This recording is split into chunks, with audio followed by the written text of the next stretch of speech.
Greater వరంగల్లోని ఖీలా Warangal తూర్పుకోటలో inner ring రోడ్లో భూ నిర్స్వాతులు ఆందోళన నిర్వహించారు.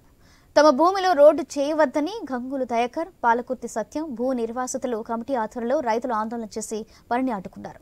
ఇన్నర్ రింగ్ రోడ్డు నిర్మాణంతో తమ విలువైన భూములు కోల్పోతున్నామని, ప్రభుత్వం తమకు నష్టపరిహారం చెల్లించక పనులు చేయాలని వారు డిమాండ్ చేశారు.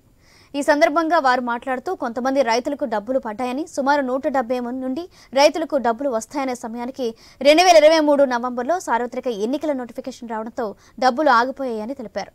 రాష్ట్రంలో కాంగ్రెస్ పార్టీ అధికారంలోకి రావడంతో వరంగల్ తూర్పు ఎమ్మెల్యే మంత్రి కొండా సురేఖను ప్రస్తుతం కలెక్టర్ను కలిసి వినతి పత్రాలు ఇచ్చామని తెలిపారు.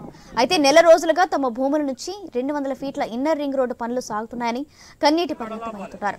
ప్రస్తుతం భూమిని ప్రభుత్వం స్పందించి తమకు డబ్బులు చెల్లించేలా తగిన చర్యలు తీసుకోవాలని బాధితులు వాపోతున్నారు.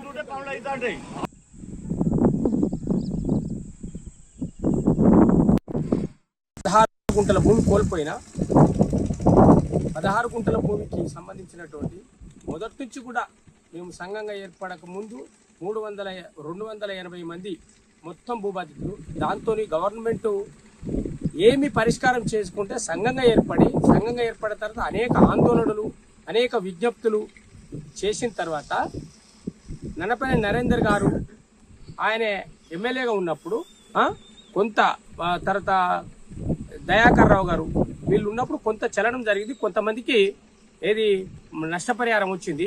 ఇన్నర్ రింగ్ రోడ్ అనేది వరంగల్లో 1972లో దీన్ని కూడా వాళ్ళు లేఅవుట్ చేసిళ్ళు. అప్పటి నుంచి 2009లో ఒకసారి కందకం తీసిళ్ళు. 2019లో కందకం తీసి బాధితులకు సంబంధించి 2019లో కొద్ది మందికి ఖీలా వరంగల్ ప్రాంతం వారికి సంబంధించిన వాళ్లకు కొంత అమౌంట్ ఇచ్చి 2019లో దాన్ని మొత్తానికి ఆఫ్ చేసి పారేసి, ఆ తర్వాత ఉన్నటువంటి ప్రభుత్వం వాళ్ళ దగ్గరికి చాలా సార్లు తిరిగి బాధితులందరం కూడా ఒక జమ అయిపోయినాం. ఈ రింగ్ రోడ్ల కింద పోతున్నటువంటి భూ బాధితులందరూ కూడా దాదాపుగా 390 మంది కనుక